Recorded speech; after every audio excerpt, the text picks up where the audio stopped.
साथियों, दोस्तों, भाइयों, आप लोगों के बीच में एक तर्ज भेजा था, आप लोग के ज़रूर पसंद आए। कैसे कहना बा।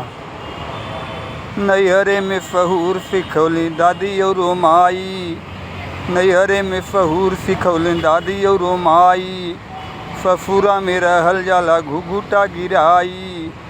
अरे जवन मजा होए होए हाय हाय हाय, जवन मजा अपन बलमुआ तवन नहीं मजनुआ में।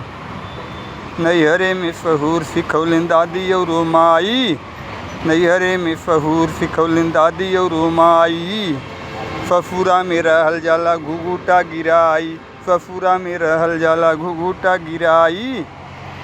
अरे जवन मजा हाय हाय हो, जवन मजा अपने बलमुआ में तवन नहीं मजनुआ में। नमस्कार, प्रणाम, जय राम जी। साथियों, दोस्तों, वीडियो को ज़्यादा से ज़्यादा लाइक, सब्सक्राइब, कमेंट कीजिए।